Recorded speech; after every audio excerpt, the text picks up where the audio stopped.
नमस्कार, स्वागत है आप सभी का सक्सेस स्टेप्स के इस यूट्यूब चैनल में। आज है 18 जुलाई का दिन और 18 जुलाई के दिन के जितने भी इम्पॉर्टेंट करंट अफेयर्स के प्रश्न बनेंगे आज के इस वीडियो में हम उन सभी को कवर करेंगे। तो चलिए वीडियो को शुरू करते हैं। पहला प्रश्न हमारा है 2022 फीफा विश्व कप का आयोजन कहाँ किया जाएगा। मोस्ट इम्पॉर्टेंट प्रश्न। हाल ही में जो फीफा है उसके द्वारा जो उसका कार्यक्रम है वर्ल्ड कप के लिए वह तैयार किया गया है। तो इसी कारण से यह जो प्रश्न है इसको इस वीडियो में सम्मिलित किया गया है। तो 2022 फीफा विश्व कप का जो आयोजन है यह किया जाएगा कतर में, तथा यह जो कतर है यह पहला मुस्लिम कंट्री, आप याद देखिएगा, जो कतर है यह पहला मुस्लिम देश है जहां पे आयोजित किया जाएगा 2022 का फीफा विश्व कप। तो आप इसे याद रखिएगा। अब बात यहाँ पे फीफा विश्व कप की है, तो पिछला जो पुरुषों का फीफा विश्व कप हुआ था 2018 में, यहाँ पे पुरुषों की बात हो रही है, आप ध्यान दीजिएगा। तो पुरुषों का 2018 का जो फीफा विश्व कप हुआ था यह कहाँ पे हुआ था, तो रूस में इसका आयोजन किया गया था। और जीता किसने था, तो फ्रांस ने इस वर्ल्ड कप को जीता था 2018 के। और उप विजेता कौन था, तो क्रोएशिया जो था यह उप विजेता था। तो आप ध्यान दीजिएगा 2018 का जो फीफा पुरुषों का विश्व कप हुआ था यह रूस में खेला गया था, जिसको जीता था फ्रांस ने। और किसको हराया था फ्रांस ने फाइनल में, तो क्रोएशिया को हराकर, यानी कि क्रोएशिया उप विजेता था। तो आप इसे ध्यान दीजिएगा। वहीं अगर हम महिलाओं के विश्व कप की बात करें, फीफा महिला विश्व कप जो 2019 में हुआ था उसकी, तो 2019 का जो महिलाओं का, यहाँ पे महिलाओं की बात हो रही है, तो 2019 का जो महिलाओं का विश्व कप हुआ था यह फ्रांस में हुआ था। कहाँ पे, तो इसका जो आयोजन था यह फ्रांस में किया गया था। इसको जीता था यूएसए ने। तो इसे आप ध्यान दीजिएगा। 2019 का जो फीफा महिला विश्व कप हुआ था यह फ्रांस में आयोजित किया गया था। इसको संयुक्त राज्य अमेरिका ने जीता था। तो इतनी चीज़ें आपको याद रखनी है। अब बात यहाँ पे फीफा की है, तो फीफा के बारे में ये कुछ जान लेते हैं। सबसे पहले फीफा की स्थापना कब की गई थी, 1904 में। फीफा का हेडक्वार्टर कहाँ पे आपको मिलेगा, स्विट्जरलैंड के ज्यूरिख शहर में। कहाँ पे, तो स्विट्जरलैंड के ज्यूरिख शहर में आपको फीफा का हेडक्वार्टर मिलेगा। फीफा के प्रेजेंट टाइम में अध्यक्ष कौन है, तो जियानी इन्फेंटिनो, ये नाम आपके लिए इंपॉर्टेंट है। तो जियानी इन्फेंटिनो जो हैं ये वर्तमान में फीफा के अध्यक्ष हैं। तो इतनी सारी चीज़ें आपको याद रखनी है। अगला प्रश्न हमारा है, भारत और किस देश ने दोनों, मतलब भारत और किस देश ने मिलकर दोनों देशों के बीच संपर्क की सुविधा के लिए नया व्यापारिक मार्ग खोला है। तो यह जो व्यापारिक मार्ग है यह पश्चिम बंगाल के जागौन से, कहा, तो पश्चिम बंगाल में एक जगह है जागौन। कौन सी जगह है, तो पश्चिम बंगाल में एक जगह है जागौन और भूटान में एक जगह है पसाखा। तो दोनों जगहें आपके लिए इंपॉर्टेंट है। तो पश्चिम बंगाल के जागौन से लेके भूटान की जगह जो पसाखा है यहाँ तक एक नया व्यापारिक मार्ग खोला गया है भारत और भूटान के मध्य। तो ऑप्शन इसका डी बिल्कुल सही, आप इसे याद रखिएगा। भारत और भूटान के मध्य एक नया व्यापारिक मार्ग कहाँ से कहाँ तक खोला गया है, तो पश्चिम बंगाल के जागौन से लेके भूटान के पसाखा तक यह व्यापारिक मार्ग खोला गया है। आप इसे याद रखिएगा। इसके साथ एक चीज़ आप याद रखिएगा, करंट अफेयर्स का जो आपके एग्जाम में 100% पूछा जाएगा भूटान से रिलेटेड। भूटान का एक वन्य जीव अभ्यारण्य है जिसका नाम है सक्तेंग वन्य जीव अभ्यारण्य। यह चर्चा में क्यों था आपको पता होना चाहिए। सक्तेंग वन्य जीव अभ्यारण्य यह चर्चा में क्यों था, क्योंकि जो चाइना है उसने यह क्लेम किया है कि यह जो सक्तेंग वाइल्ड लाइफ सेंचुरी है यह उसका भू भाग है। तो इसी कारण से यह जो सक्तेंग वाइल्ड लाइफ सेंचुरी थी यह चर्चा में थी, तथा यह आपको भूटान में मिलेगी। इसके साथ भूटान से रिलेटेड कुछ अन्य इंपॉर्टेंट करंट अफेयर्स के प्रश्न जो आपके एग्जाम में पूछे जाएंगे। तो भारत और भूटान मिलकर 600 मेगावाट, आप याद रखिएगा, भारत और भूटान मिलकर 600 मेगावाट की खोलो गच्छू पनबिजली परियोजना बना रहे हैं। आप इसे याद रखिएगा, खोलो गच्छू, ये नाम इंपॉर्टेंट है। खोलो गच्छू यह एक पनबिजली परियोजना है 600 मेगावाट की, जिसको भारत और भूटान के द्वारा मिलकर बनाया जा रहा है। इसके साथ भूटान में एक और परियोजना भारत बना रहे जिसको नाम दिया गया मांग देछू परियोजना। आप याद रखिएगा, मांग देछू परियोजना भी भारत के द्वारा भूटान में बनाई जा रही है।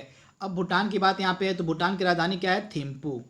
थिम्पू जो है भूटान की राजधानी है, और भूटान की मुद्रा को कहते हैं नगुल ट्रम। क्या कहते हैं? तो नगुल ट्रम जो है यह भूटान की ऑफिशियल करेंसी है। तो इतनी चीज़ें आपको याद रखनी है। अगला प्रश्न हमारा है, विश्व सर्प दिवस यानी कि वर्ल्ड स्नेक डे निम्नलिखित में से किस दिन मनाया जाता है? तो जो विश्व सर्प दिवस है यह प्रतिवर्ष 16 जुलाई के दिन मनाया जाता है। तो ऑप्शन इसका डी बिल्कुल सही है, 16 जुलाई। अगला प्रश्न हमारा है, किस राज्य की पहली महिला चुनाव आयुक्त नीला सत्यनारायण का हाल ही में निधन हो गया है? तो ये पूर्व आईएएस अधिकारी भी थी, और ये महाराष्ट्र की पहली महिला चुनाव आयुक्त थी, नीला सत्यनारायण। तो ऑप्शन इसका सी बिल्कुल सही है, महाराष्ट्र की थी ये पहली महिला चुनाव आयुक्त नीला सत्यनारायण, जिनका हाल ही में निधन हो गया। तो ऑप्शन डी इसका बिल्कुल सही है, महाराष्ट्र। महाराष्ट्र के चीफ मिनिस्टर कौन है? उद्धव ठाकरे। कौन है? तो उद्धव ठाकरे जो हैं ये प्रेजेंट टाइम में महाराष्ट्र के मुख्यमंत्री हैं। और महाराष्ट्र के जो प्रेजेंट टाइम में गवर्नर कौन है? तो भगत सिंह कोश्यारी। कौन है? तो भगत सिंह कोश्यारी जो हैं ये गवर्नर हैं महाराष्ट्र के। तथा महाराष्ट्र में मी अन्नपूर्णा योजना भी चलाई जा रही है। कौन सी योजना? तो मी अन्नपूर्णा योजना जो है यह महाराष्ट्र में चलाई जा रही है। तो आप इसे याद रखिएगा। तथा हाल ही में महाराष्ट्र में एक त्यौहार मनाया गया था, आषाढ़ी एकादशी त्यौहार। तो आप इसे याद रखिएगा। अगला प्रश्न हमारा है, रेलवे मंत्रालय के अनुसार भारतीय रेलवे अगले कितने साल में 100% विद्युत चालित रेल नेटवर्क बन जाएगी? ये प्रश्न पूछा जा रहा है। तो इस प्रश्न का राइट आंसर हमारा हो जाएगा ऑप्शन डी, यानी कि 3.5 साल में जो हमारी रेलवे है वह 100% विद्युत चालित रेलवे बन जाएगी। तो आप इसे याद रखिएगा, ऑप्शन डी इसका बिल्कुल सही है। तथा रेलवे मंत्री हमारे कौन है? पीयूष गोयल। कौन है? तो पीयूष गोयल जो है हमारे रेलवे मंत्री हैं। और रेलवे बोर्ड के अध्यक्ष कौन है? तो विनोद कुमार यादव, यानी कि वीके यादव जो हैं रेलवे बोर्ड के अध्यक्ष हैं। तथा हमारे भारत का सबसे बड़ा जो रेलवे प्लेटफॉर्म है कहाँ पे बनाया जा रहा है? हुबली में। कहाँ? तो कर्नाटका में जो हुबली है यहीं पे भारत का सबसे बड़ा रेलवे प्लेटफॉर्म बनाया जा रहा है। लगभग 1400 मीटर इसकी लंबाई होगी, तथा यह सबसे लंबा प्लेटफॉर्म बन जाएगा हुबली प्लेटफॉर्म, जो कि कर्नाटका में है। तो आप इसे ध्यान दीजिएगा। तथा भारतीय रेलवे का एक लक्ष्य है 2030 तक शून्य कार्बन उत्सर्जन का। तो इसे भी आप ध्यान दीजिएगा। 2030 तक हमारी जो भारतीय रेलवे है इसका लक्ष्य है शून्य कार्बन उत्सर्जन करने का। तो इसे भी आप ध्यान दीजिएगा। अगला प्रश्न है, विश्व इमोजी दिवस प्रतिवर्ष कब मनाया जाता है? तो प्रतिवर्ष जो विश्व इमोजी दिवस है यह मनाया जाता है 17 जुलाई के दिन। तो आप इसे याद रखिएगा। पहली बार इसको मनाया कब गया था? 2014 में। तथा इसकी शुरुआत किसके द्वारा की गई थी? तो ऑस्ट्रेलिया के एक व्यक्ति हैं जेरेमी बर्ज। ये नाम आपके लिए इंपॉर्टेंट है, जेरेमी बर्ज। ये ऑस्ट्रेलिया के एक व्यक्ति हैं, इन्हीं के द्वारा इस दिवस की शुरुआत की गई थी। तथा प्रतिवर्ष यह 17 जुलाई के दिन मनाया जाता है। विश्व इमोजी दिवस पहली बार 2014 में मनाया गया था। अगला प्रश्न हमारा है, हाल ही में किस राज्य की पुलिस ने साइबर अभियान की शुरुआत की है? सुपर इंपॉर्टेंट प्रश्न। तो साइबर अभियान की जो शुरुआत है यह किस राज्य की पुलिस के द्वारा की गई है? तो साइबर अभियान की जो शुरुआत है यह तेलंगाना की पुलिस के द्वारा की गई है। तो ऑप्शन इसका जो हमारा बी है बिल्कुल सही है। तेलंगाना की पुलिस के द्वारा जो है इस साइबर अभियान की शुरुआत की गई है। अब यह साइबर अभियान क्या है? तो जो तेलंगाना राज्य की जो पुलिस है उसकी जो महिला सुरक्षा विंग है उसी के द्वारा इस साइबर अभियान की शुरुआत की गई है। इसके द्वारा यह जो अभियान है राज्य के बच्चों और महिलाओं के खिलाफ होने वाले ऑनलाइन अपराध से निपटने का कार्य करेगा। मतलब यह जो अभियान है यह क्यों शुरू किया गया है? तो बच्चों और महिलाओं में जो ऑनलाइन अपराध बढ़ रहे हैं उनसे निपटने के लिए इस साइबर अभियान की शुरुआत की गई है तेलंगाना की गवर्नमेंट के द्वारा। तो आप इसे याद रखिएगा, ये भी प्रश्न आपके एग्जाम में पूछा जा सकता है। अब बात यहाँ पे तेलंगाना की है, तो आइए बात कर लेते हैं तेलंगाना के बारे में। सबसे पहले तेलंगाना के मुख्यमंत्री कौन है? तो के चंद्रशेखर राव। कौन है? तो के चंद्रशेखर राव जो हैं ये तेलंगाना के मुख्यमंत्री हैं। और यहाँ के राज्यपाल कौन है? तो तमिली साई सौंदर्य राजन, नाम इंपॉर्टेंट है आपके लिए। तमिली साई सौंदर्य राजन जो हैं ये प्रेजेंट टाइम में राज्यपाल हैं तेलंगाना के। तेलंगाना का गठन कब किया गया था? तो तेलंगाना का गठन किया गया था 2 जून 2014 को। 2 जून 2014 को तेलंगाना का गठन किया गया था। तो आप इसे याद रखिएगा, ये प्रश्न आपके एग्जाम में ज़रूर पूछा जा सकता है। इसके बाद तेलंगाना की बात हमने कर ली है।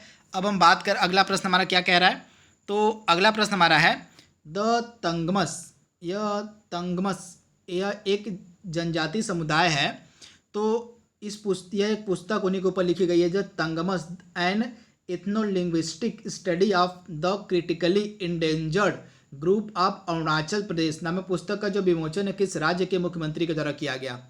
तो बेसिकली ये जो पुस्तक है अरुणाचल प्रदेश राज्य का एक जनजाति समुदाय जिसको कहा जाता है टंगमस, जो टंगमस इस जनजाति के ऊपर यह पुस्तक लिखी गई है। तो आप इसे याद रखिएगा। तथा इसका जो विमोचन है जो अरुणाचल प्रदेश के मुख्यमंत्री हैं पेमा खांडू के द्वारा किया गया। तो इसे आप ध्यान दीजिएगा, अरुणाचल प्रदेश के जो मुख्यमंत्री हैं पेमा खांडू, इन्हीं के द्वारा इसकी शुरुआत की, मतलब इस बुक का विमोचन किया गया था। आप इसे ध्यान दीजिएगा।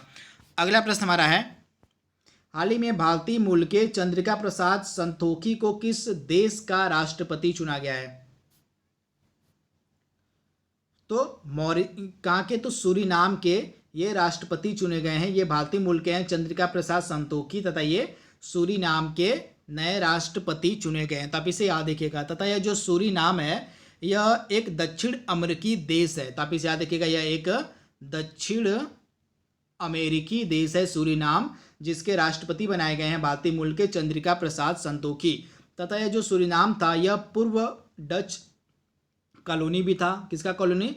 तो पूर्व डच कॉलोनी भी था। तथा यहाँ पे सूरीनाम में काफ़ी अधिक संख्या में भारतीय रहते हैं। तो आप इसे ध्यान दीजिएगा। सूरीनाम की राजधानी क्या है? तो सूरीनाम की राजधानी आपको मिलेगी पैरामारिबो। क्या है? तो पैरामारिबो जो है यह सूरीनाम की राजधानी है। और यहाँ की करेंसी क्या है? तो सूरीनामी डॉलर। तो इसे भी आप ध्यान दीजिएगा। अगला प्रश्न हमारा है, हाल ही में किस कंपनी ने जियो प्लेटफॉर्म में 7.73% की हिस्सेदारी खरीदी है? तो हाल ही में जो गूगल है उसने जियो प्लेटफॉर्म में 7.73% की हिस्सेदारी खरीदी है। तो ऑप्शन इसका बी बिल्कुल सही है, गूगल के द्वारा। गूगल के सीईओ प्रेजेंट टाइम में कौन है? तो सुंदर पिचाई जो हैं ये गूगल के प्रेजेंट टाइम में सीईओ हैं। इसके साथ ही रिलायंस में बहुत सारी कंपनियों ने निवेश किया है। गूगल के अलावा फेसबुक ने निवेश किया हुआ है, Silver Lake, Vista, General Atlantic, KKR, Mubadala, Silver Lake. तो ये इंपॉर्टेंट बड़ी बड़ी कंपनियां हैं जिन्होंने रिलायंस जियो में निवेश किया हुआ है। इनका शेयर्स कितना, मतलब इन्होंने रिलायंस जियो में कितना स्टेक खरीदा हुआ है, इसको भी आप देख सकते हैं वीडियो को पॉज करके। ये भी आपके लिए इंपॉर्टेंट है, यहाँ से भी आपके एग्जाम में प्रश्न बन सकते हैं। तो दोस्तों यह लास्ट प्रश्न था आज के करंट अफेयर्स का। आई होप आपको वीडियो पसंद आएगा। तो आज के लिए बस इतना ही। Thank you, thanks for watching, thank you.